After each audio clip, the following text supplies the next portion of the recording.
नमस्कार, म take Narayan Bhattarai. Power न्यूजमा स्वागत छ। एकजना नेपाली पाइलट जसले अमेरिकामा आफैले जहाज बनाएर उडाउन थालेको 3 वर्ष हुन लाग्यो। अमेरिकी सरकारको हवाई विभागमा त्यो जहाज सूचीकृत गराएर उडान अनुमति लिएर आफैले बनाएको जहाज अमेरिकी आकाशमा उडाउने ती नेपाली पाइलटको नाम हो प्रमोद रेग्मी। दर्शकवृन्द, यहाँहरूलाई पूर्व सूचित गराइहालौँ, जहाजको प्रसङ्ग केवल प्रस्थान सेतु मात्रै हुनेछ।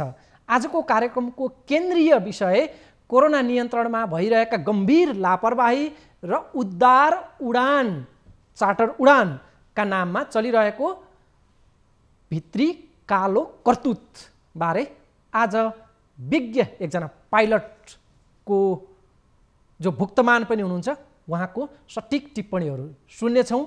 उसै पनि हाम्रो एकमात्र अन्तर्राष्ट्रिय विमानस्थल अर्थात् त्रिभुवन विमानस्थल, नेपाली आकाश र समग्र नेपालको उड्डयन क्षेत्र अन्तर्राष्ट्रिय नजरमा कालो सूचीमा पर्दै आएको छ। अन्तर्राष्ट्रिय छवि राम्रो छैन।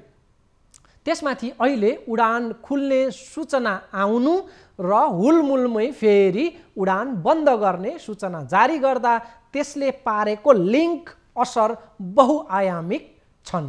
नेपाली उड्डयन क्षेत्रको अन्तर्राष्ट्रिय छवि कोरोना काल र त्यसपछि कस्तो हुने हो, यो गम्भीर मामला बनेको छ। यो एउटा पक्ष भयो। अमेरिकाको एक कोरोना अस्पतालको अनुभवका आधारमा ती अस्पताल कर्मी एवं उनै नेपाली पाइलट प्रमोद रेग्मीको नेपालमा कोरोना नियन्त्रणका प्रयासबारे निकै सटिक टिप्पणी पनि आजको कार्यक्रममा हुनेछ।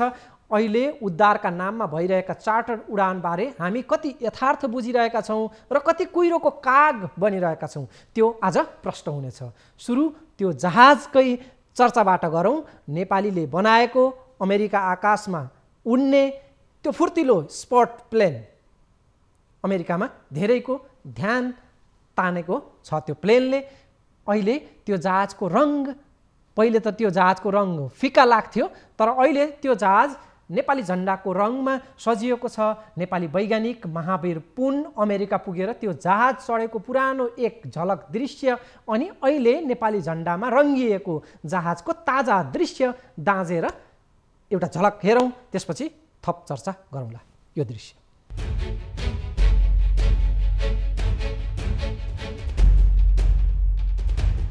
पहिले नेपालीले बनाएको पहिलो एरोप्लेन सर्जन रहेछ दाइ।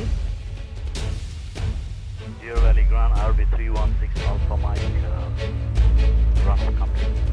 RB6 Alpha Mike, running 7 left, taxi via Alpha, Alpha 4.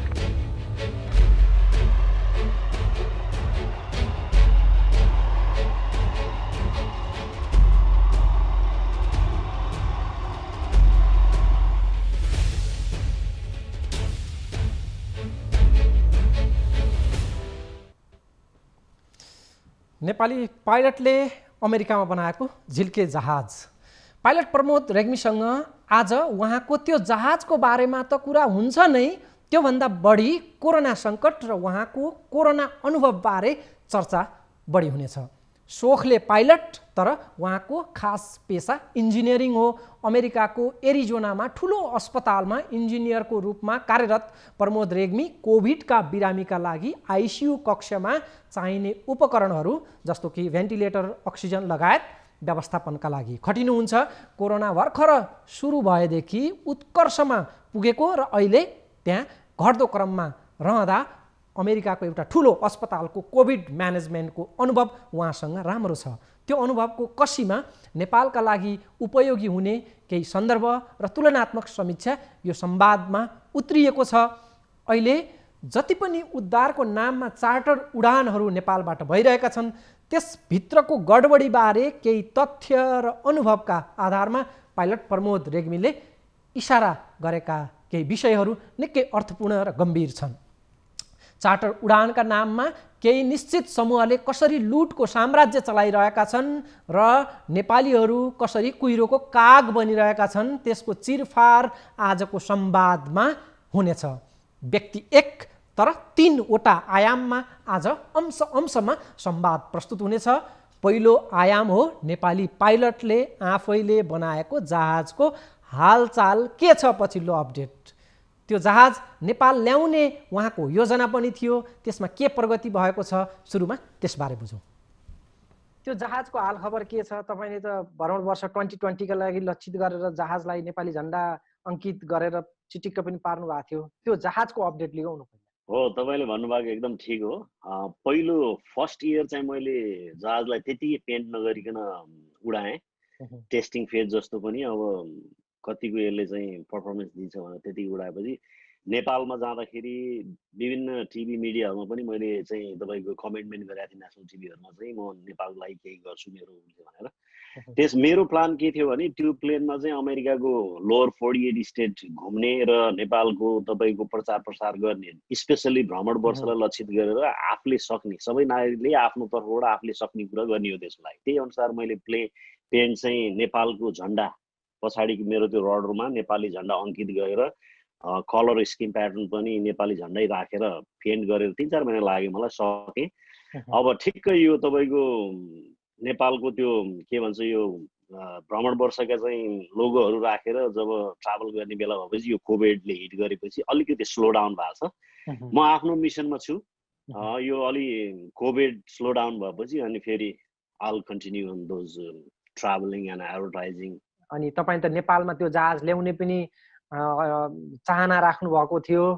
त्यो जहाज नेपाल आउने सन्दर्भमा केही प्रगति भयो कि के छ त्यसमा? मेरो मात्रै होइन, अब सारा नेपालीको चाहना छ र थियो। एउटा नेपालीले बनाएको, पहिलो प्लेन, त्यो पनि विदेशी भूमिमा छ, हाम्रै नेपालमा ल्याएर राख्न पाए हुन्थ्यो भन्ने धेरै मान्छेको चाहनाहरू छ। तर यो इन्डिभिजुअल चाहनाले केही पनि नगर्ने रहेछ। त्यसमा तपाईँको मुख्य ठाउँमा बस्ने, जसले सोच्दा, जसले गर्दा चाहिँ डिफरेन्स ल्याउन सक्छ, त्यो तबकाका मान्छेहरूबाट कुनै पनि फिडब्याक पनि आएन, रियाक्सन पनि आएन, केही पनि आएन। उहाँहरू आफ्नै घर झगडामा व्यस्त। त्यसले गर्दाखेरि खासै पर्फर्मेन्स गभर्मेन्टले दिन सकेन भनौँ न मेरो लागि चाहिँ। त्यही भएर 1-2 प्राइभेट सेक्टरहरू अझै पनि लागि पर्नु भएको छ, नलागे होइन। म पनि अझै पनि केही गर्न पाएँ, कसैले हेल्प गर्दै यो लान पाए हुन्थ्यो भन्ने म छु। तर त्यस्तो आधिकारिक रूपमा त्यस्तो खासै केही चाहिँ भएको छैन। र तपाईँले भन्नुभएको एउटा कुरा, त्यो जब मैले नेपालको झन्डा चाहिँ पेन्ट गरेर प्लेन उडाउन थालेपछि त्यसले इम्प्याक्ट बहुत पार्छ। म धेरै एयरपोर्टहरू जान्छु, त्यो चाहिँ यहाँको लागि एकदम युनिक हो। त्यस्तो कसैको नि छैन। कहिले नदेखेको मान्छेहरू के हो, वाट इज दिस भनेर सोध्छन्, आउँछन्, अनि उनीहरूलाई मैले चाहिँ कसैले चिन्छन् पनि, a this is look like flags of Nepal भनेर सोध्छन् कसैले, होइन। अनि अलिकति ब्रिफ गरिन्छ, मान्छेहरू एक्साइटेड हुन्छन्, नेपालको बारेमा जान्न खोज्छन्। काठमाडौँमा हुर्केका र पढेका प्रमोद रेग्मी 23 वर्षको उमेरमा 2054 सालमा अमेरिका पुग्नु भएको थियो। त्रिचन्द्र कलेजबाट BA सम्म अध्ययन गरेपछि थप अध्ययनको लागि प्रमोद अमेरिका प्रस्थान गर्नुभएको थियो। अमेरिकाको मेसा टेक्निकल स्कुलबाट इलेक्ट्रोनिक इन्जिनियरिङ पुरा गरेपछि इन्जिनियरिङ पेसा चल्दै गर्दा उहाँले पाइलट कोर्स पनि पुरा गरेर लाइसेन्स लिनुभयो। 1.5 वर्षसम्म सम्पर्कविहीन जस्तै भएर प्रमोदले आफ्नो ग्यारेजको बन्द कम्पाउन्डमा लगातार जहाजको आकार विस्तार गर्दै पूर्णता दिनुभयो। त्यो जहाजलाई 1.5 वर्ष बीचमा उहाँलाई भेट्न परिवारका सदस्य पनि ग्यारेजमै पुग्नुपर्ने अवस्था थियो। आँटेको काम गरी छाड्ने प्रमोदले अन्ततः जहाज तयार पारेरै छाड्नुभयो। अन्ततः त्यो ग्यारेजबाट हवाई मैदान हुँदै अमेरिकी आकाशमा नेपालीले बनाएको जहाज उडिरहेको छ अहिले।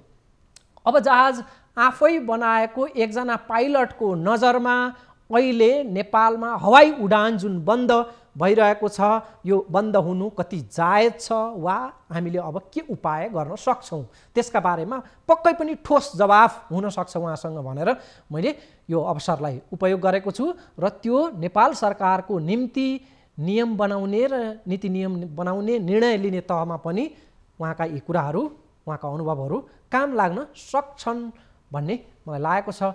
यो मौकामा त्यस विषयलाई जोड्न खोज्दा मात्रै पाइलट प्रमोदको उकुस मुकुस आफै सतहमा आइहाल्यो। दुबईमा यात्रु अलपत्र छाडेर रित्तै जहाज नेपाल फर्किँदा चान्चुन लागेको डलरको त्यो घाटा उहाँले फुकाउनु भएको छ। क्रू मेम्बर जसले यात्रु छाडेर रित्तै जहाज लिएर नेपालमा आउनु पर्यो, उनीहरूको मनमा के भाव दशा बित्यो होला, त्यसबारे पनि पाइलट प्रमोदको मर्मस्पर्शी टिप्पणी छ। चार्टर उडानभित्रका करतुतबारे पाइलट प्रमोदले केही गम्भीर इसाराहरू दिनुभएको छ। अब त्यो सुन्नेछौँ। त्यसपछि कोरोनाको पिक अर्थात् उत्कर्षका लागि पनि तयार रहन उहाँको अर्को इसारा छ।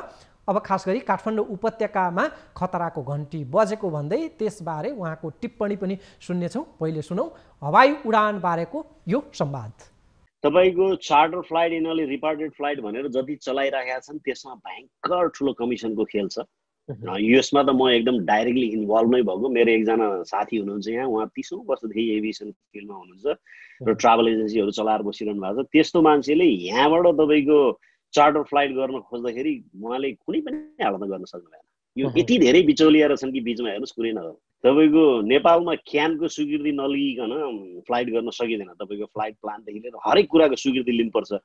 त्यो इन्डिभिजुअल मान्छेले गरौँला भनेर नचिताए पनि हुन्छ जसको लिङ्क छैन। यो बिचौलियाको थ्रोबाटै जानुपर्ने। यहाँ 2-4वटा फ्लाइट नेपालबाट आयो जुन युएस गभर्मेन्टले गरे होइन कि हाम्रो बिचका मान्छेहरूले बिचौलिया भनौँ त्यस्ता मान्छेहरूले गरेको फ्लाइटमा नेपालबाट यहाँ आउने वान वे फ्लाइटको टिकट $2400, अरू बेलामा टु वेको $1200 मात्रै हुन्छ।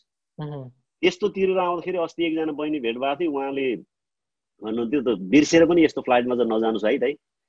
यो त तपाईँको के भन्छ नारायणघाटबाट खसी बोकेको खोजेर ल्याए जस्तो गरेर त्यस्तो व्यवहार गरेर लिएर आयो, रोगै नलागेको मान्छे पनि रोग लाग्छ भन्ने कुराहरू गर्नुहुन्थ्यो। अब तपाईँको यो चार्टर्ड फ्लाइट जुन रिपार्टेसन यो त किन गर्न, यिनीहरूले कमर्सियल नै खोल्नुपर्छ। हेर्नुहोस् कमर्सियल खोल्ने तर तौर तरिका पुर्याएर अब यसमा गाइडलाइनहरू राख्नु पर्यो। अब अहिले उनीहरूले नयाँ गाइडलाइन के ल्याएको छ भने एयरलाइन्सले चाहिँ ल्याएको पेसेन्जरलाई 7 दिनसम्म होटलमा क्वारेन्टाइन राख्ने जिम्मा लिनुपर्छ भनेको छ। टिकटमै त्यो होटलको पैसा कटाएर गर्नु भनेको छ। अब एयरलाइन्सले त्यो काम कहिले पनि गर्दैन। एयरलाइन्सको काम भनेको पेसेन्जर बोकेर पोइन्ट एबाट पोइन्ट बी हो उनीहरूले होटल खोजेर हिँड्छ। तपाईँको कतार एयरलाइन्सले कहाँ नेपालको होटल खोज्दै हिँड्छ। होटलमा चाहिँ गार्ड राख्नु पर्यो, मान्छे भागेर जान्छ कि भनेर। त्यो गरेर त त्यो त नेपालको सरकारको काम हो नि त। नेपालमा आएका नेपाली जनताको चाहिँ रेस्पोन्सिबिलिटी त सरकारले लिनु पर्यो। आफ्नो जनताको कन्ट्रोल त आफूले गर्नु पर्यो नि। विदेशमा कति नेपाली अलपत्र छन् हेर्नुहोस् न। मान्छेहरू अस्ति तपाईँको त्यो दुबईको फ्लाइटको बारेमा तपाईँकै प्रोग्राममा देखाउनु भयो। चेक इन भएको तपाईँको एयरपोर्टभित्र चेक इन भएर ट्रान्जिट हलमा बसेका मान्छेहरू अगाडि आएर प्लेन चाहिँ तपाईँको टर्माइको प्लेन चाहिँ प्लेन चढ्न नपाएर प्लेन रित्तै फर्केर आयो। त्यो मान्छेहरूले कति पीडा भोग्नु पर्यो होला, कति उत्साह, कति उमङ्ग, कति कुराहरू क्लोजअप गरेर आफ्नो देश जाने भनेर आएको हुन्छ होइन। काम छोडेको हुन्छ, डेरा छोडेको हुन्छ, पोका पन्तर बाँधेर सबै कुरा गरेर आएको मान्छेलाई त्यसरी फर्केर जाँदाखेरि कति पीडा हुन्छ। त्यस्ता मान्छे कति छन् त्यो त हामीले देखेको मात्रै हो। त्यसमा देशले बेहोर्ने घाटाको कुरै नगरौँ। त्यो प्लेन चाहिँ 1 घन्टाको $7000 $7000 पर आवर कस्ट छ त्यसको अपरेटिङ कस्ट एभरेजमा। हाम्रो नेपाल एयरलाइन्सको अझ बढी होला। तपाईँको 4.5 घन्टाको फ्लाइट खाली प्लेन उड्दाखेरि $30-40 हजार तपाईँको त्यहाँ गयो। पैसाको मात्रै कुरा नगरौँ, त्यो फ्लाइटमा जाने क्रुहरूको मन कति भाँच्यो होला। त्यसरी बिरामी मान्छेहरू बोकेर आफ्नो दाजुभाइलाई बोकेर ल्याउँछु भनेर गएको मान्छे चाहँदै मान्छे उहाँ झ्यालबाट अहिले सिसाबाट देखिन्छ मान्छे रोइरहेछन्, कराइरहेका छन्। तिनीहरूलाई छोडेर आउनु पर्दा तिनीहरूको मन कति रोयो होला, जान नपाउनेको मन कति रोयो होला। किन भन्दा नेतृत्वको चाहिँ इरेस्पोन्सिबिलिटी होइन। यहाँ नीति नियम बनाउने मान्छेले गलत नियम बनाइदिए। उनीहरू त के भयो, खुट्टामा बुटिङ लगाएर एयर कन्डिसनिङमा चाहिँ मिटिङ गरेर बसेका छन्। यिनलाई केही मतलब छैन। दुःख त जनताले पाएका छन्, दुःख त त्यहाँको कर्मचारीले पाए जसले चाहिँ प्लेन त्यहाँसम्म लिएर गयो भने खाली उडेर आउनु पर्यो। कति मन रह्यो होला कि म त तिनीहरूको यसो तिनीहरूलाई सम्झिन्छु कि। भनेपछि अहिले जुन अहिले सरकारले नयाँ नियम बनाएको छ, एयरलाइन्सहरूले नै जिम्मेवारी लिएर ल्याएको प्यासेन्जरहरूलाई होटलमा राख्ने, क्वारेन्टिन मेन्टेन गर्ने, अनि यो सक्सेस हुने मामला होइन। त्यसो भए यो कुनै पनि हालतमा सक्सेस होइन। त्यो उनीहरूले सक्सेस होस् भनेर गरे पनि होइन। यो त उनीहरूले किन गरेको मेरो आफ्नो विचारमा भने तपाईँको अहिले नेपालमा 20-22वटा पर्यटन सम्बन्धी संस्थाहरू, एयरलाइन्सहरू, पाइलट एसोसिएसन, एयरक्राफ्टको चाहिँ अरू कर्मचारीको एसोसिएसन, एयरपोर्टमा काम गर्ने चाहिँ मजदुरहरूको सबै यो संस्थाहरूले चाहिँ विरोध गरेका छन्। अब पनि 17 तारिक कति सेप्टेम्बर 1बाट पनि खोलेन भने हामी आन्दोलन गर्छौँ भनेर विरोध गरेर पत्र बुझाएको हुनाले उनीहरूको मुख टाल्नको लागि मात्रै लिएर आयो। किनभने यो त सक्सेस हुँदैन नि त। एयरलाइन्सले होटलमा ल्याएको प्यासेन्जरको होटलमा चाहिँ 7 दिनसम्म राख्ने क्वारेन्टाइनको जिम्मा लिनुपर्छ भनेपछि त्यो एयरलाइन्स किन नेपाल जान्छ भन्नुहोस् त। जस्तो मान्नुहोस् कतार एयरवेज नेपाल जान्छ, कतार एयरवेजका हजारौं प्लेन संसारका चाहिँ सयौं डेस्टिनेसनमा उडिरहेछ भने काठमाडौँको डेस्टिनेसन एउटा नउडाएर उसलाई के हुन्छ? टर्किस एयरलाइन्सलाई काठमाडौँ नउडाएर के बिग्रिन्छ होइन? चाइना साउदर्नलाई काठमाडौँ नउडाएर के चाहिँ बिग्रिएको छ? सिङ्गापुरलाई केही पनि उनीहरूलाई त केही घाटा त हामीलाई छ हो। हाम्रा दाजुभाइ जो विदेशमा फसेर बसेका छन् होइन, जो घर जानलाई चाहिँ यति उत्सुक यो मर्नी बाँच्ने ठेगान नभएको बेलामा सबैलाई परिवारको माया हुन्छ, सबैलाई परिवारको नजिक बस्ने इच्छा हुन्छ, सबै काम छोडेर देश जानको लागि रेडी भएर झोला बोकेर बसेका छन्। तर गभर्मेन्टले नीति बनाउन नसकेर अड्केर बसिरहनु परेको छ। एयरलाइन्सलाई त केही मतलबै छैन नि, उनीहरूलाई अहिले 2-4 घाटा पनि हुँदैन भन्छु कि म त। उनीहरूलाई त्यत्रो चाहिँ डेस्टिनेसनहरूमा चलिरहेको छ त के भएको छ? उनीहरू किन आउने भन्छु कि म। कतार एयरलाइन्सले नेपाली जनताको चाहिँ 7 दिनको क्वारेन्टाइन जिम्मा किन लिन्छ? लिँदैन। उनीहरू त व्यापार गर्नु बस्या हो। तपाईँ हाम्रो मायाले बस्या पनि होइन, तपाईँ हामीलाई दया गर्नु बस्या पनि होइन। अब नेपालको एउटा फ्लाइट उथल पुथल हुन नभए यहाँदेखि नै चाहिँ असर पर्छ, अर्को 3टामा असर पर्छ। त्यसले गर्दाखेरि उनीहरूको त एउटा मात्रै टिकट क्यान्सल भने 3टा टिकट क्यान्सल हुन्छ, 3टा अरू क्यारियरहरूलाई असर पार्छ त्यसले। अब त्यो एउटा फ्लाइट गर्नको लागि स्टाफहरू कति युज गर्नु पर्यो, म्यान पावर कति चाहियो, कति होमवर्क गर्नु छ, फ्लाइट स्केड्युलहरू बनाउनु पर्यो, तपाईँको के भन्छ फ्लाइट प्लानहरू सबमिट गर्नु पर्यो, क्यानबाट अथोरिटी लिनु पर्यो, कहाँ पैसा तिर्नुपर्ने हो, तिरेर बल्ल उनीहरूले अथोरिटी दिएपछि उडाउने हो। त्यतिकै आज उडाउँछ भने उडाउने। त्यो कति होमवर्क गरेर बसिया हुन्छ। अनि लास्टमा ल क्यान्सल भनेपछि उसले जति होमवर्क गर्नलाई आफ्नो लगानी गर्यो, जति म्यान पावर खर्च गर्यो, त्यो त पानीमा गयो। एकचोटि गयो ठिक छ होइन, फेरि 15 दिनपछि ल हामी चाहिँ सेप्टेम्बर 1 देखि अथवा अगस्त 15 देखि खोल्छु भने फेरि त्यस्तै गरिदियो। उनीहरूले कति होमवर्क गरेर तयारी गरे, कति टिकट बेचिया हुन्छ, कति रेडी भएको हुन्छ, फेरि जम्मैको पैसा फिर्ता दिनु पर्यो। अब धेरैचोटि गरेपछि एयरलाइन्सले एउटा गुडविल हुन्छ, एउटा देशकै विश्वास गर्ने आधार खोइ। विश्वासै त्यो त बिजनेस हो नि, कुनै दया मायाले गर्ने कुरो होइन। बिजनेसमा त तपाईँको नाफा नभए कसरी बिजनेस गर्दैन, एउटा ट्रस्ट पनि हुनु पर्यो। ट्रस्ट नै कसरी गर्ने नेपाललाई भन्ने कुरा आयो कि यहाँनिर। तपाईँको रिपार्टेड फ्लाइटमा भयङ्कर पैसा यिनीहरूले कमाइरहेका छन्। अघि मैले भने टिकटै 3 गुणा बढी दाममा बेचिरहेको छ होइन। त्यसरी बिचौलियाको थ्रोबाटै माथि माथि पैसा जान्छ। अघि मैले एउटा अर्को एकजनाको उदाहरण पनि दिएँ। यहाँबाट चाहिँ तपाईँको चार्टर फ्लाइट गर्न खोज्नेले कसरी गर्न सक्दैन र चार्टर फ्लाइट गर्नलाई कति माथिदेखि चाहिँ च्यानल मिलाएर ल्याउनुपर्छ भन्ने कुराहरू नि गरेँ। अब एउटा तपाईँको अहिले नेपालमा 5वटा 6वटा कतिवटा दिनको गरिरहेको छ, 5-7 वटा। एउटा चार्टर फ्लाइट गर्दाखेरि चाहिँ यसरी पैसा आइरहेको छ उनीहरूलाई भने जनता मर्नुसँग यिनीहरूलाई सम्बन्ध छैन। हेर्नुहोस्, जनता मरिरहनु, पैसा आफूलाई। अब रेगुलर कमर्सियल फ्लाइट चलाइदियो भने त रिपार्टेड फ्लाइट यो तपाईँको चार्टर फ्लाइटहरू चल्दैन, पैसा आउने बाटो बन्द भयो।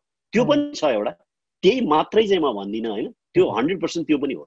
किनभने आइरहेको पैसा त अब मान्छेले त्यो हराउन त त्यतिकै लस गर्न चाहँदैन नि। म आफै भिक्टिम हो त्यसको। मेरो हजुरआमा 98 को हुनुहुन्छ, म चाहिँ तपाईँको अस्ति 2 महिना अगाडिदेखि जानु ट्राई गरिरहेको। अब यो सेप्टेम्बर 1 बाट फ्लाइट, अस्ति सेप्टेम्बर 1 होइन, आजभन्दा 15 दिन अगाडि नै फ्लाइट खुल्छ भनेर मैले सेप्टेम्बर 1 को टिकट पनि किनेको। तर अब उनीहरूको त गाइडलाइन देखेर हामी त्यहाँ जान सक्ने स्थिति छैन। यहाँबाट तपाईँको चार्टर फ्लाइटहरू 1-2 वटा गए यो बिचमा, नगएको होइन। तर त्यो चार्टर फ्लाइटमा जानु भन्दा नजानु बेस। मैले अघि भनिहालेँ त्यसका चाहिँ गुण र दोषहरू। अब केही छैन, उपाय नै छैन। इमर्जेन्सीमा त जाने उपाय नै छैन। कुनै पनि नेपालमा कमर्सियल फ्लाइट गएको छैन, हिँडेर जाने कुरा आएन।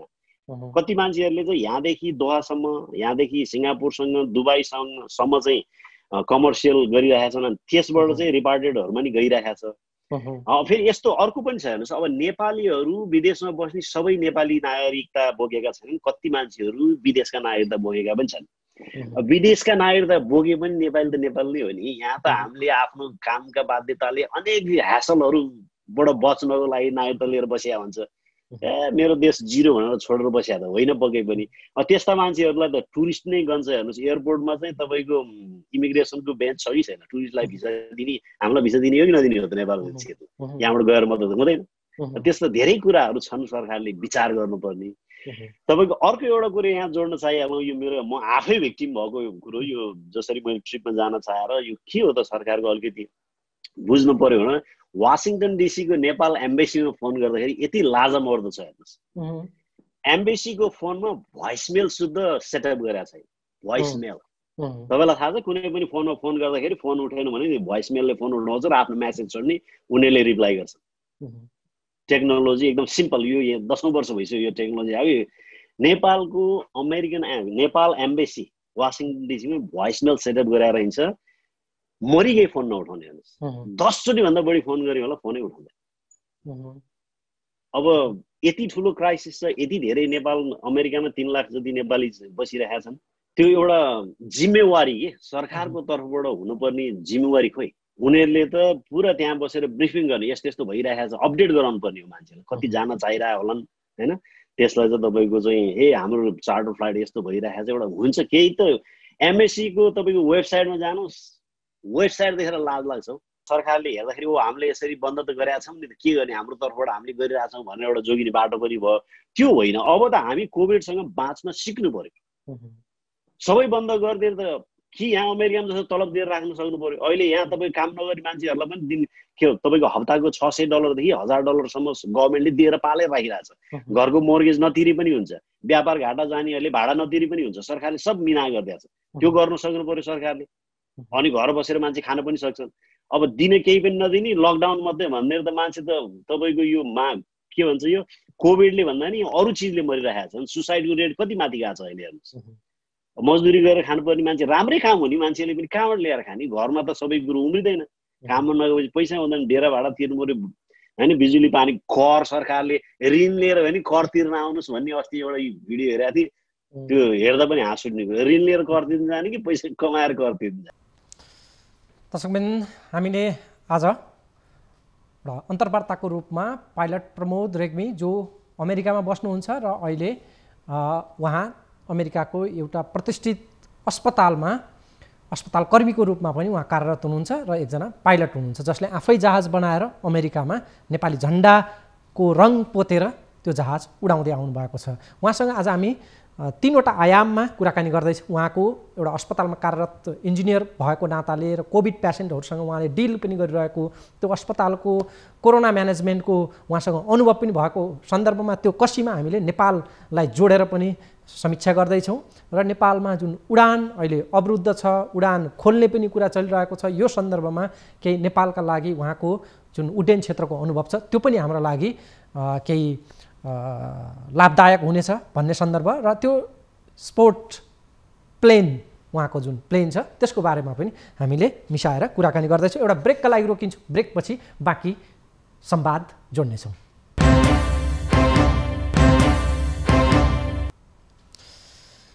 ब्रेकपछि स्वागत छ दर्शकवृन्द। आज हामी एकजना नेपाली पाइलट जसले आफैले अमेरिकामा जहाज बनाएर आफैले त्यो उडाउनुहुन्छ, आफै पाइलट हुनुहुन्छ, उहाँको नजरमा नेपालको हवाई उडान बारे अब कस्तो नीति र योजना चाहिन्छ, अब के गर्ने भन्ने बारे जानकारी भर्खर लियौँ। अब उहाँ स्वयं अमेरिकाको एउटा ठुलो अस्पतालमा कार्यरत अस्पताल कर्मी जो कोभिडका बिरामीका लागि आइसियुको प्राविधिक व्यवस्थापनमा महिनौँदेखि नेतृत्वदायी भूमिकामा हुनुहुन्छ। उहाँका अस्पतालका ती अनुभवहरू सुन्नेछौँ। त्यसको कसीमा, त्यो अनुभवमा नेपालमा कोरोना नियन्त्रणका प्रयास र सरकारका रवैया एवं नागरिक तहको चेतना बारेमा पनि तुलनात्मक र समीक्षात्मक टिप्पणी उहाँबाट सुन्नेछौँ। अस्पतालमा फ्रन्ट लाइनमा भिड्ने स्वास्थ्य कर्मीका लागि आवश्यक स्वास्थ्य उपकरण छैन नेपालमा, तर बालुवाटारमा नेता मन्त्रीका खुट्टामा टल्किने त्यो जुत्ता छोप्ने जिनिस देख्दा पनि उहाँलाई उकुस मुकुस लाग्छ अरे। अब कोरोना सङ्कट, नेपाल सरकारका प्रयास र नागरिकहरूले हेक्का राख्नुपर्ने केही साधारण र केही गम्भीर विषयहरूबारे उहाँले आफ्ना अनुभवसहित केही टिप्पणीहरू गर्नुभएको छ।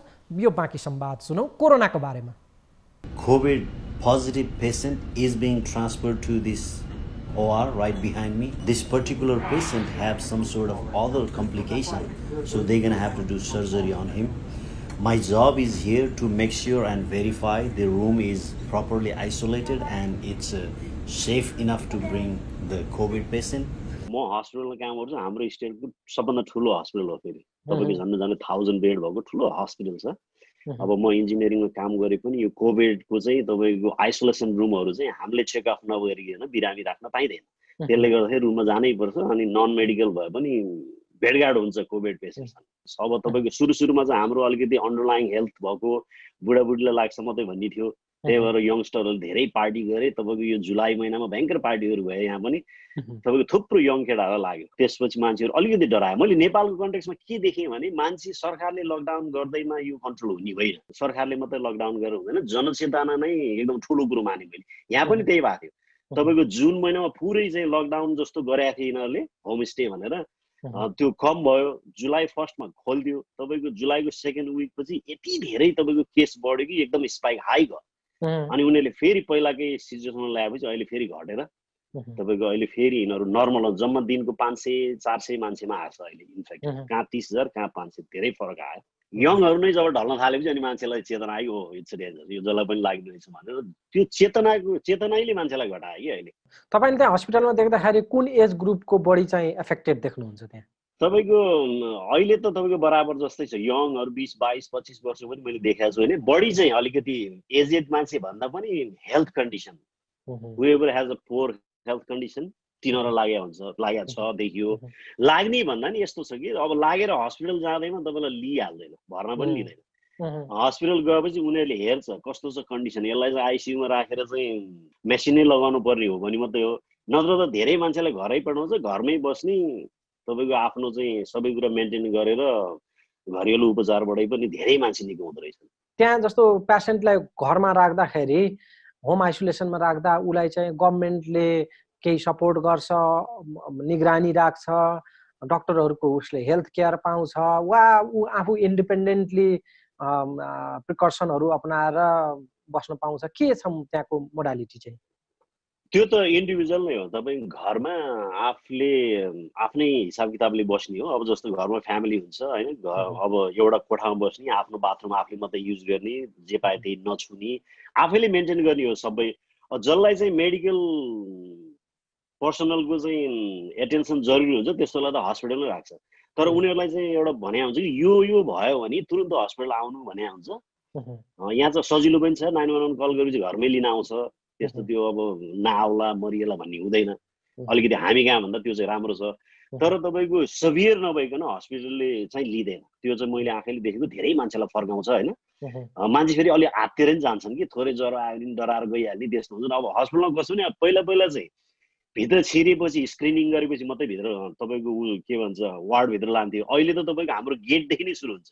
तपाईँको गेटमै थर्मोमिटरले चाहिँ ज्वरो चेक गर्ने, त्यसपछि अर्को 3-4 स्क्रिनिङ गरेपछि बल्ल इमर्जेन्सी रुममा पुगिन्छ। अनि त्यसपछि उनीहरूले चाहिँ यो मान्छेलाई चाहिँ मेडिकल एटेन्सन जरुरी छ भनेपछि त्यसलाई भर्ना गर्छ, नत्र त्यहीँबाट उसलाई चाहिँ यो गर्नु भनेर सिकाएर पठाउँछ। धेरै मान्छेले घरमै बसेर निको हुन्छन् र हस्पिटल जानुभन्दा घरमा बसेर गर्नु धेरै राम्रो छ। किनभने हस्पिटलमा भिजिटर हुँदैन, 0 भिजिटर। आफूलाई लग्यो भने सक्यो, त्यहाँ डक्टर नर्सको भर हुन्छ, आफ्नो मान्छेलाई भेट्न ओर्न केही पनि पाइँदैन, यही भर्चुअली फोनबाट कुरा गर्ने मात्रै हो। अनि अलिकति आफ्नो मान्छे छेउमा हुँदा र नहुँदा मान्छेको मोरल डाउन हुनु पनि हुँदो रहेछ, त्यसले पनि मान्छेलाई धेरै असर पार्ने रहेछ। त्यही भएर मेरो विचारमा आफू त्यति तपाईँको भेन्टिलेटरै लगाउनु पर्ने स्थिति छैन भने हस्पिटल जानु आवश्यक छैन। त्यहाँबाट हेर्दा कस्तो देखिया छ नेपालको कोभिड क्राइसिस? नेपालमा त कोभिड त भर्खर सुरु हुँदैछ भन्छु म त, सुरु नै भएको छैन। त्यत्रो तपाईँको 2-3 करोड जनसङ्ख्या भनौँ, अब तपाईँको झन् 1 करोड त विदेशमै छन्। 2 करोड जति जनसङ्ख्या भएको देशमा जम्मा कति 30,000 जति हाराहारी पुग्यो होइन तपाईँको इन्फेक्टेड, 1000 जना जति पनि मोर्टालिटी छैन भनेपछि त्यो त स्टार्टिङ नै भएको छैन। जबकि हाम्रो पपुलेसन त्यो एउटा बस्ने तरिका जुन काठमाडौँ सिटीमा जसरी चाहिँ पपुलेसन डेन्सिटी त्यति हाई छ, त्यहाँ त एकदमै स्प्रेड आउट हुन्छ अब बिस्तारै। मैले काम गरेको हस्पिटल झन्डै 1000 बेडको हस्पिटल छ, आधी हस्पिटल उनीहरूले खाली गराएर राखेको छ। किनभने त्यो कोभिडको क्राइसिस आउला र हामी ओभरफ्लो हुन्छौँ भनेर उनीहरूले त्यो रेडी त्यसरी प्रिपेयर गरेको छ। पिपिईहरू यति धेरै स्टक छन् हेर्नुहोस्। तपाईँको मेडिकल स्टाफहरू, डक्टर नर्सहरूलाई एक्स्ट्रा ट्रेनिङ गराउनु पनि सबै गरेर त्यसरी रेडी गरिराखेको छ।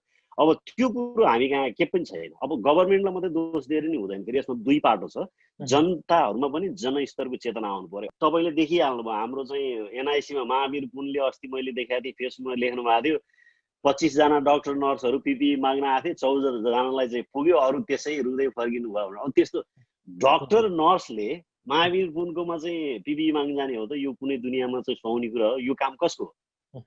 जुन हस्पिटलले काम दियो, अस्ति अर्को एउटा पत्रिकामा मैले यो सोसियल मिडियामा हेरेको थिएँ, नर्सहरूलाई यो पेसेन्ट चाहिँ कोभिड होइन भनेर झुक्याएर काममा पिपिई नभएर, पिपिई नलगाइकन काममा लगाइरहेको छ भने त्यसले चाहिँ तपाईँको कति मल्टिप्लाई गर्छ होला स्प्रेडिङ। त्यस्ता त्यस्ता कमी कमजोरीहरू बहुत छन्, त्यो गर्न एकदमै जरुरी छ। अहिले त सुरु नै भएको छैन, बल्ल 30,000 पुग्यो, तपाईँको यो त मल्टिप्लाई हुन्छ, दिन 2 गुणा रात 4 गुणा भने जसरी बढ्दै जान्छ, एकदमै खतरा हुन्छ। ठाउँ त्यस्तै छ, हस्पिटलका बेडहरू एकदमै कम छन्, आइसोलेसन कति नै होला नेपालमा, तपाईँको भेन्टिलेटर मेसिनहरूको स्थिति के छ होइन। यस्तो देशलाई त कति गाह्रो भयो भने अब हामी जस्तो देशले त आजभन्दा 4-5 महिना अगाडि नै तयारी गर्नुपर्ने। अब सुन्नमा आएको छ तपाईँको पिपिई तपाईँको के भन्छ यो टेस्ट किटमै चाहिँ भ्रष्टाचार भएर बवाल छ भन्ने कुराहरू नै आइरहेको छन्। यस्तो यस्तो लाजमर्दो कुराहरू छन्। यस्तो बेलामा पनि सरकारले दरहरू खुट्टा टेक्न नसकेपछि कहिले चाहिँ गर्नु रहेछ। अमेरिकामा टेस्ट फ्री छ, मान्छे anybody just come and test भन्ने छ, त्यसरी हो कन्ट्रोल हुने। अब यहाँ हामीले देखेको त्यही हो, यो यस्तो भयावह भएको ठाउँमा पनि यिनीहरूले खोइ त जनजीवन त सामान्य छ त। मैले आजसम्म कोभिड लाग्यो भनेर काममा बिदा ल्याएको छैन, हामी काममा गइरहेका छौँ, सामान्य जीवन चलिरहेको छ। तर हामी सबै कुरो फलो गर्छौँ, घरबाट मास्क नलगाइकन निस्किँदैन, नचाहिने ठाउँमा हामी कहीँ जाँदैनौँ, कसैसँग हात मिलाउने नजिकै भइँदैन होइन। काममा पनि त्यही हो, हाम्रो अफिसमा चाहिँ पहिला 3 जना बस्ने अफिस थियो, अहिले जम्मा 1 जना बसिन्छ। अफिसमा जो पाए त्यसलाई आउन दिइँदैन। मेडिकल स्टाफहरूसित भेट्न जानु पर्यो नि, प्रपर पिपिईहरू लगाएर गइन्छ हस्पिटलभित्र छिर्दाखेरि। त्यसले सबै कुरो रोकथाम गर्छ, त्यही हो प्रपर गाइडलाइन हुनु पर्यो। अब एभाइलेबिलिटी पनि हुनु पर्यो। अघि मैले भनिहालेँ, अब मेडिकल स्टाफहरू चाहिँ एनआइसीमा महावीर कुनसँग चाहिँ तपाईँको पिपिई माग्न जाने स्थिति आउने ठाउँमा कसरी हुन्छ। अब अर्को कुरो एउटा जोड्न मन लाग्यो, तपाईँको हाम्रो नेताहरू जीवहरूको चाहिँ जब त्यो मिटिङहरू ग्यादरिङहरू देख्छु, त्यो खुट्टामा लगाउने बुटिङ भन्छौँ हामी, त्यो जुत्तालाई कभर गर्ने, उहाँहरूले त्यस्तो लगाइरहनु भएको छ। त्यो हस्पिटलमा काम गर्ने मेडिकल स्टाफले चाहिँ गाउन पाएको छैनन्, तपाईँको के भन्छ पिपिई पाएको छैनन्, अब मिटिङ गर्नेहरूले बुटिङ लगाएर गरिरहेछ भने त्यस्तो खाले एउटा के भन्ने, यो बोल्न नि लाज हुने कुरा छ क्या। तपाईँले भनिहाल्नुभयो काठमाडौँमा भर्खर सुरु भएको छ र डेन्सिटीका हिसाबले सबभन्दा रिस्कमा काठमाडौँ उपत्यका छ भनौँ न। काठमाडौँ, भक्तपुर, ललितपुर 3वटा जिल्ला। अब 7 महिनासम्म अहिले हामी कम्फर्ट जोनमै थियौँ, त्यति धेरै भयावह स्थिति हामीले भोग्नु परेन। अनि हामी कम्फर्ट जोनमा हुँदासम्म हामीलाई तातो पानी, बेसार अनि जडीबुटी अनि हाम्रो इम्युन पावर भयानक शक्तिशाली छ। नेपालीहरू चाहिँ एकदमै अलौकिक खालका छन् भन्ने हामी फ्यान्टासीमा रमाइरहेको थियौँ। अब चाहिँ गाँच्न लागेको छ। यो इम्युनिटी अथवा बेसार होइन, तातो पानी लाई पनि जोडेर हेर्दा के साँच्चै हामी बस्ने त्यस्तो कम्फर्ट जोनमा अझै पनि छौँ, या अब हामीलाई खतराको घन्टी बजेको के लाग्छ त्यहाँबाट हेर्दा? छैन, खतराको घन्टी बजिसक्यो, अब चाहिँ बज्यो। अब एकदम अलर्ट हुन जरुरी छ। स्पेसली इन्डियामा केस हाई भएपछि हामी कहाँ त्यसको चाहिँ हावा आइहाल्छ, ओभरफ्लो भइहाल्छ। ओपन बोर्डर, हामीहरू धेरै नेपालीहरू इन्डियामा छन्, धेरै इन्डियनहरू पनि नेपालमा छन्। उनीहरू पनि केही भयो भने भागेर आउने नेपालमै हो। त्यसले गर्दाखेरि केस बल्ल सुरु भयो, खतराको घन्टी बल्ल बज्दैछ। अब तपाईँको अहिलेसम्म बेसार पानी र पशुपतिनाथले बचाए, त्यो एउटा मिराकल पनि हो, भाग्य। अब हामी सधैँ भाग्यमै भर पर्या, अब पशुपतिनाथमै भर पर्या मान्छेहरू अलिकति भर पर्ने बानी पनि लागेको छ। अब देशका राष्ट्र प्रमुखले नै चाहिँ बेसार पानी खानुहोस् भनेर भन्नेपछि अब अरूले के भन्ने होइन। एउटा जिम्मेवार मान्छेले त्यसरी भन्नु त्यति जस्तो म मान्दिनँ। मेडिकल्ली प्रुफ गरेर भने कुरा अर्कै हुन्थ्यो होला होइन। त्यसले मात्रै जोगाउँदैन। हेर्नुहोस्, जोगाउनको लागि एकदमै प्रिपेयर हुनुपर्छ, जनचेतना एकदमै आवश्यक छ। जब यहाँ हेर्नुहोस्, हाम्रो हस्पिटलहरूमा तपाईँको टी सर्ट बाँडेको छ, medical staff our hero, you're our hero, अनेक किसिमले त्यसलाई चाहिँ मेन्टल्ली चाहिँ इन्करेज गर्ने एउटा अर्कै फेरि टिम पनि खडा गरेका छन् कि। त्यस्ता धेरै रोलहरू गभर्मेन्टले खेल्न सक्छ। अमेरिकामा अब कोभिड सुरु भएको तपाईँको फेब्रुअरीतिरै यहाँ वासिङटनमा चाहिँ मान्छे 2-3 जना मान्छेलाई ट्रायलमा दिइसक्यो। अहिलेसम्म बजारमा आउनुपर्ने मेरो विचारमा त अझै आएको छैन। किन भन्दा उनीहरूले त्यसलाई यति चाहिँ ट्रायल गर्छ कि 120% नभइकन त्यो कमर्सियली बजारमा आउँदैन। यहाँको सिडिसीले त्यसलाई रिकमेन्ड गर्दैन, प्रेसिडेन्टले साइन पनि गर्दैन। अब जस्तो रसियामा अहिले बनिरहेको भने चाहिँ त्यस्ता आएर अब हाम्रै देशमा ट्राई गर्ने र त्यसले काम गर्यो भने हामी भाग्यले बच्ने हो होइन। तर हाम्रो आफ्नो ल्यागतले त केही पनि छैन। न हामीले औषधि बनाउन सकेका छौँ, न बनाउँछ। एउटा पिपिई नै जोड गर्न जम्मा गर्न सकिरहेको छैन, एउटा गाइडलाइनै बनाउन सकिरहेको छैन भने टेस्ट किट नै चाहिँ भ्रष्टाचार हुन्छ। टेस्ट किट नै राम्रोसँग आइरहेको छैन। प्राइभेट सेक्टरलाई टेस्ट किट ल्याउन दिएर भटाभट नेपालमा त यति धेरै टेस्ट हुनुपर्छ कि एक दिनमा 1 लाख टेस्ट हुनुपर्छ। 2 लाख टेस्ट हुनुपर्छ अनि बढ्ला आउँछ त्यो भित्रभित्र छिरेका रोगहरू पनि बाहिर निस्किन्छ अब अहिले त कति मान्छेलाई त लागेर मरिरहेको अब तपाईँले सुनिरहनु भएको छ देखिरहनु भएको छ पत्रकारिता गर्नुहुन्छ मान्छे मरेर लास जलाइसकेपछि त्यसको टेस्ट आएको छ रिजल्ट आएको छ ओ यो मान्छे चाहिँ पोजिटिभ थियो भनेर अब त्यो जलाउन जाने मलामीदेखि लिएर तपाईँको दुनियाँ मान्छे कति त्यसको कन्ट्याक्टमा आउँछन् के तिनीहरूले अब के गरिसक्यो लागिसक्यो छोइसक्यो त्यो पहिल्यै आउनुपर्छ कि पर्दैन त्यस्तो साधारण नियमहरू नै कहीँ पछि लाग्नुपर्छ यसलाई जस्तो एउटा टेक्निकल कुरा नि प्रमोद सर कस्ट इफेक्टिभका हिसाबले अब हामीले भन्यौँ तपाईँले नै भन्नुभयो कि 1 लाख हामीले दैनिक परीक्षण गर्न सक्यौँ भने अनि केही त्यसको मतलब रहन्छ भनेर तर आर्थिक हैसियतको पनि देशको हैसियतको पनि कुराहरू रहन्छ त्यो चाहिँ हाम्रोमा कतिको सम्भव छ हामी आशा राख्न त सक्यौँ तर सम्भवको दृष्टिले पनि हेर्नु पर्यो फेरि त्यो त हेर्नुहोस् अहिले यो त क्राइसिस हो यो त महामारी हो महामारीमा त सबै चिज छोडेर त्यसको पछाडि लाग्छ अहिले बाटो बनाउने होइन पुल बनाउने होइन प्लेन रोड केही पनि गरिँदैन सबै छोडेर सरकार त यसको पछाडि लाग्नु पर्यो नि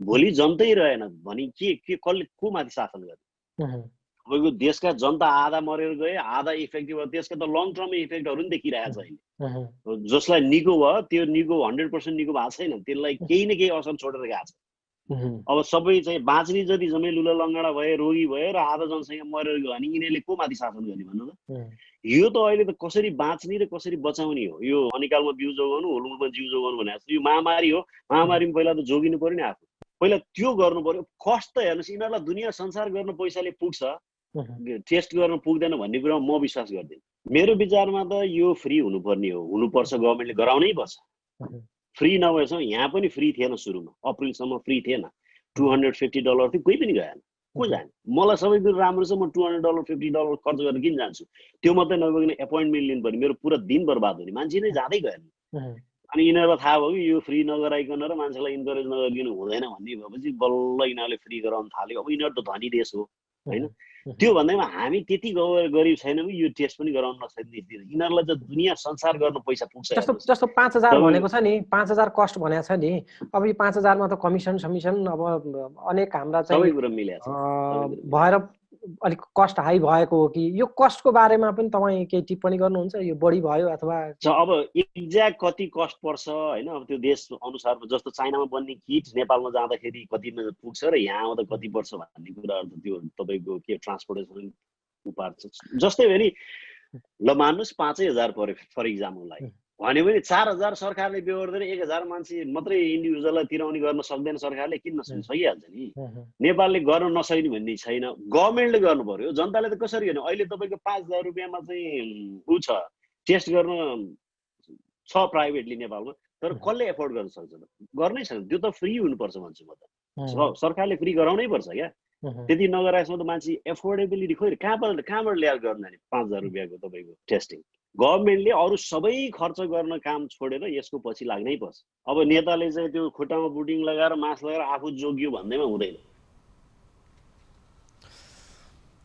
पाइलट प्रमोद रेग्मी व्यक्ति एक तर उहाँका विज्ञताका आयाम अनेक यति बेला हाम्रा लागि उहाँका यी अनुभव र दृष्टिकोण केही उपयोगी हुनेछन् सरकारका लागि र हामी नागरिकका लागि पनि यी उहाँका अनुभवहरूले केही न केही हामीलाई दिशानिर्देश गर्न सक्नेछ भन्ने उद्देश्यले नै उहाँको आजको अन्तर्वार्तालाई प्राथमिकता दिएको सरकारले विज्ञ एवं अन्तर्राष्ट्रिय अनुभव र मापदण्डहरूबारे पर्याप्त जानकारी लिएर आफ्ना नीति कार्यक्रम र योजना बनाउन जरुरी देखिन्छ तर यो मामलामा हाम्रो सरकार निकै कमजोर देखिँदै आएको छ देशमै भएका विज्ञहरूको राय लिने र उनीहरूका सल्लाह सुझाव अनुसार अघि बढ्न सरकार निकै कन्जुस देखिँदै आएको छ विज्ञकै टोली बनाएर कोरोना महामारी नियन्त्रणका प्रभावकारी पहल चाल्न सरकारलाई 7 महिना अघि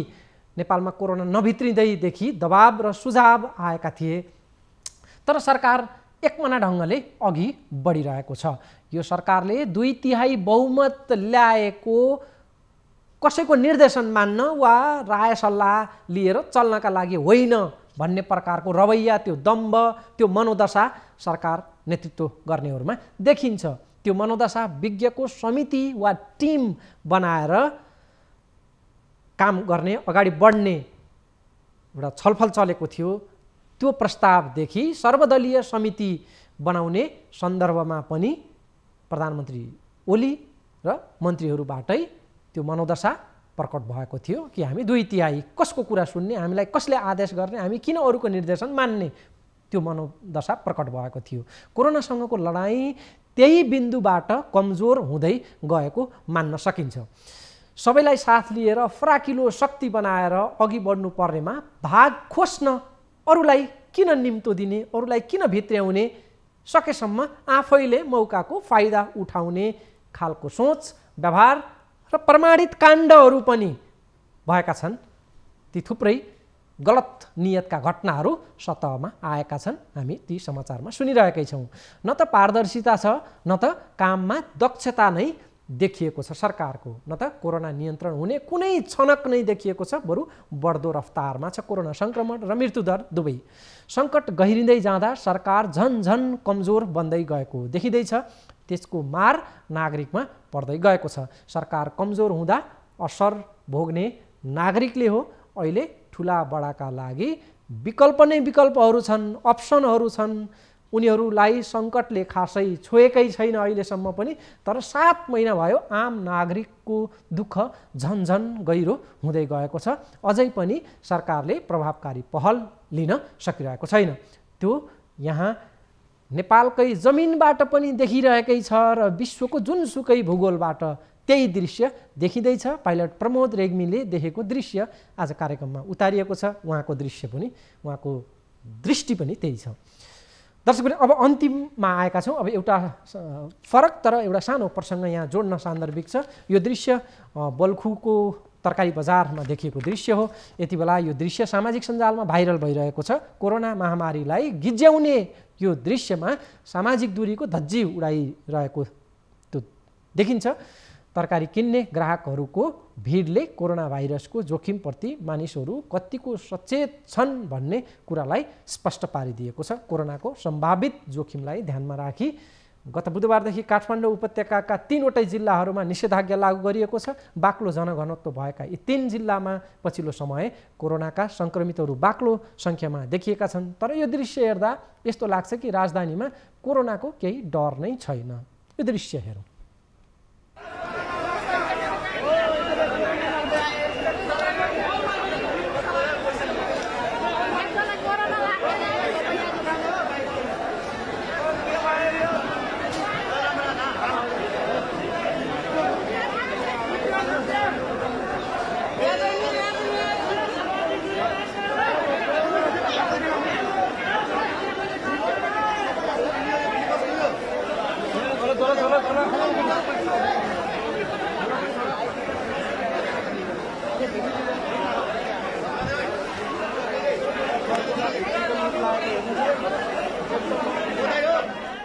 निषेधाज्ञा कडा प्रकारको निषेधाज्ञा लागू गरिएको छ। अर्कोतिर तरकारी बजार यस्ता बजारहरूमा, हाट बजारहरूमा भिडभाड र कोरोनासँग जोगिने मामलामा निकै असावधानीको दृश्यहरू देखिएको छ।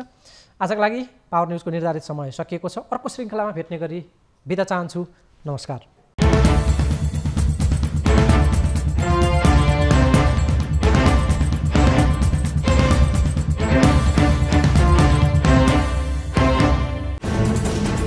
कोरोनाले सृजना गरेको सङ्कटमा पल पलका न्युज अपडेट र हर क्षेत्रको कभरेजका लागि न्युज 24 नेपाल युट्युब च्यानललाई सब्स्क्राइब गर्नुहोला।